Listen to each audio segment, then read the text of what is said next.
நான் ஒரு big pass contestant அப்படிங்கிற பெருமையும் மகிழ்ச்சியும் எனக்கு எப்போதும் இருக்கு. ஏன்னா தமிழ்நாடு மட்டும் இல்ல, உலகம் முழுவதும் இருக்கிற எல்லா தமிழர்களுடைய பெரியவங்க, குழந்தைங்க, இளைஞர்கள்னு எல்லார்கிட்டையும் போய் சேருகிற ஒரு பெரிய வாய்ப்பு அந்த நிகழ்ச்சி ஏற்படுத்தி கொடுக்கும்.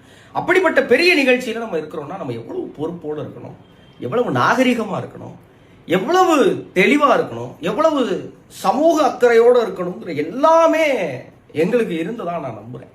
ஆனா இன்னைக்கு இந்த நிகழ்ச்சியை பார்க்குறப்போ ரொம்ப கஷ்டமா இருக்கு. கமருதீன் அவர்களும் பார்வதி அவர்களும் நேற்று செஞ்சதை எல்லாரும் தொடர்ந்து பேசிட்டே இருக்காங்க. அவங்களுக்கு ரெட் கார்டு கொடுக்கணும் அப்படின்னு எல்லாரும் சொல்றாங்க.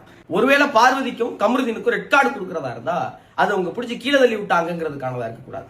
அது அவர்கள் தவறான வார்த்தைகளை பயன்படுத்தாங்க, தப்பான விஷயங்களை செஞ்சாங்க. ஆனா ஒருபோது தப்புன்னு கடைசி வரைக்கும் உணராம இருந்தாங்கிறது தான் காரணமா இருக்கணும்னு நான் நினைக்கிறேன். பொதுவெளியில நம்ம எப்படியாக நடந்துக்கிட்டா அதன் விளைவுகள் என்னவா இருக்குங்கிறத எல்லாரும் இதன் மூலியமா கத்துக்கிட்டோம், தொடர்ந்து கத்துக்குவோம்.